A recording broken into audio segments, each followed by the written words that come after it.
আসসালামু আলাইকুম প্রিয় শিক্ষার্থীবৃন্দ, আশা করি সবাই ভালো আছো।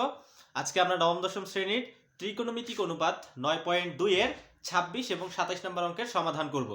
তো দেখো 26 নম্বর অঙ্কে আমাদের দেয়া আছে tan square theta minus 1 plus √3 tan theta plus √3 equal to 0 হলে আমাদের এখানে সমাধান করতে বলছে, অর্থাৎ থিটার মানটা বের করতে বলছে।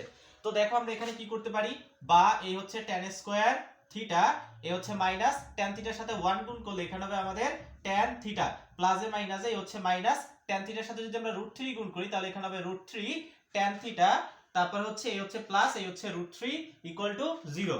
এখন আমরা এই দুইটা থেকে কমন নিব, এখান থেকে এই দুইটা থেকে কমন নিব। দেখো এই দুইটা থেকে কি কমন যায়, tan থিটা কমন যায়। তাহলে এখানে কি থাকবে, এখানে থাকবে tan থিটা, এই হচ্ছে মাইনাস tan থিটা থেকে tan থিটা যদি আমরা কমন নেই তাহলে এখানে থাকবে আমাদের 1। এখন দেখো এই দুইটা থেকে আবার কি কমন যায়, এই দুইটা থেকে আমরা √3 কমন নিতে পারি। তাহলে √3 tan থিটা থেকে যদি আমরা √3 কমন নেই তাহলে এখানে থাকে শুধুমাত্র tan থিটা, মাইনাসে প্লাসে এই হচ্ছে মাইনাস √3 থেকে √3 কমন নিলে এখানে থাকবে আমাদের 1, অর্থাৎ √3 দ্বারা √3 কে যদি ভাগ করি কত হয়, 1 হয়। কমন মানে হচ্ছে কি ভাগ, যেখানে আমরা কমন নিব সেটা দ্বারা ভাগ করব।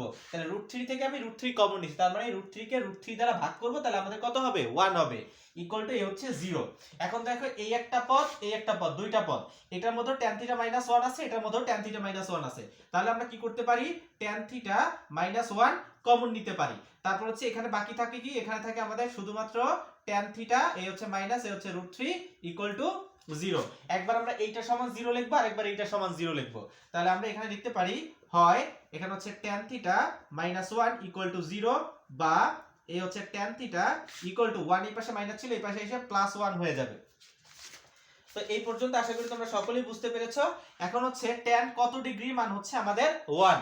আমরা জানি, বা এই লিখলাম tan theta equal to tan 45 degree, এই tan বাদ দিয়ে দিব, তাহলে আমাদের থিটা ইকুয়াল টু কত থাকবে, 45 ডিগ্রি। তাহলে দেখো আমাদের থিটার মান বের হয়েছে কত, 45 ডিগ্রি। আমরা এখানে অথবা লিখতে পারি, অথবা tan theta minus √3 equal to 0, বা tan থিটা আমরা এখানে রেখে দিলাম, tan থিটা √3 এর পাশে মাইনাস ছিল এই পাশে এসে প্লাস √3 হয়ে যাবে, বা tan থিটা ইকুয়াল টু আমরা জানি tan 60 ডিগ্রির মান হচ্ছে আমাদের √3।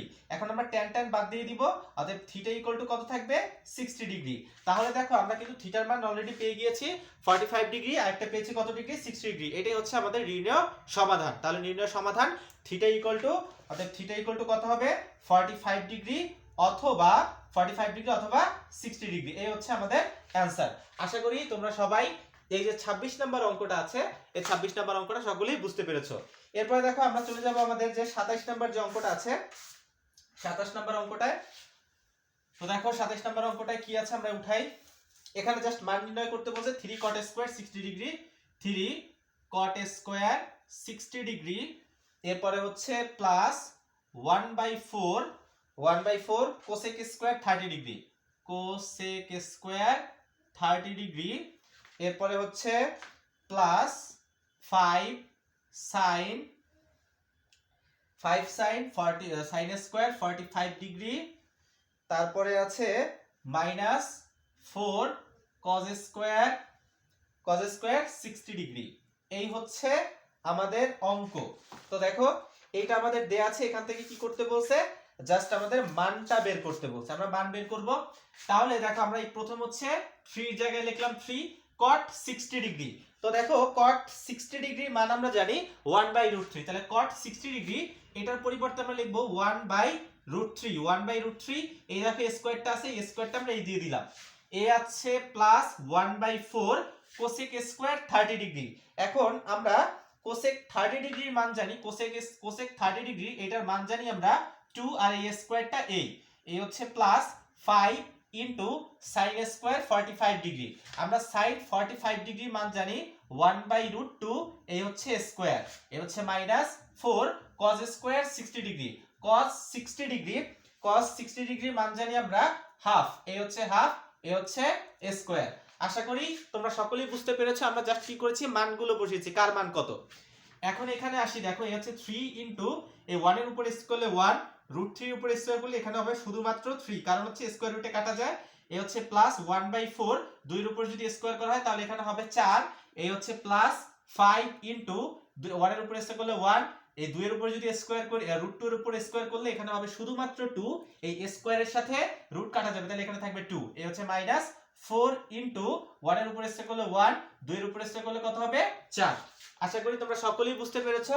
এই দেখো 4 দ্বারা 4 কে ভাগ করলে 1, এখান থেকে এই 4 এর সাথে এই 4 কাটা যাবে, এই 3 এর সাথে 3 কাটা যায়, তাহলে এখানে থাকে আমাদের 1, এই হচ্ছে প্লাস, এইখানে থাকে 1, এখানে প্লাস 5/2, এই হচ্ছে মাইনাস, এখানে আমাদের কত থাকবে, এখানে থাকবে আমাদের 1। তাহলে দেখো আমরা এই +1 এর সাথে -1 যোগ বিয়োগ করে বাদ দিয়ে দিতে পারি, তাহলে এখানে থাকে আমাদের 1 প্লাস 5/2। আশা করি এই পর্যন্ত সকলে বুঝতে পেরেছো। এখন জাস্ট আমরা এখানে কি করব, যোগ করব, যা লসাগু করি। এই হচ্ছে 2, এই 1 দ্বারা 2 রে ভাগ করলে হবে 2, 2 1 এ 2, এই হচ্ছে প্লাস 2 দিয়ে 2 রে ভাগ করলে 1, 1 এর সাথে 5 গুণ করলে 5 1 5 ইকুয়াল টু 5 আর 2 যোগ করলে উপরে হবে 7, নিচে হচ্ছে 2। এটাই হচ্ছে আমাদের তোমার 26 নম্বর প্রশ্নের সমাধান। আশা করি সকলেই বুঝতে পেরেছো।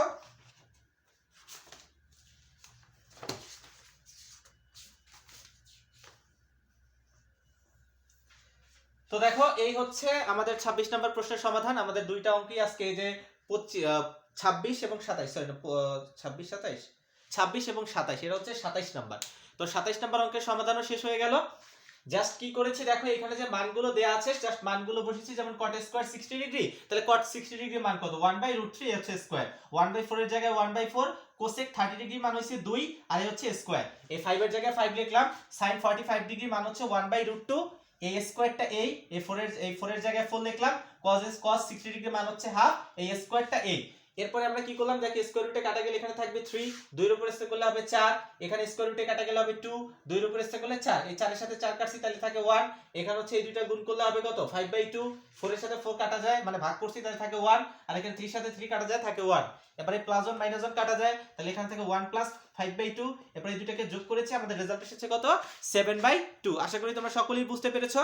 এর পরের পর্বে আমাদের যে সৃজনশীল অঙ্কগুলো আছে, তোমাদের এখানে 2টা 3টা সৃজনশীল অঙ্ক আছে, সেই সৃজনশীল অঙ্কের সমাধান করব। তোমরা সবাই আমাদের সাথেই থাকবে এবং যারা এই চ্যানেলটা এখনো সাবস্ক্রাইব করনি সাবস্ক্রাইব করে নেবে। ধন্যবাদ সকলকে।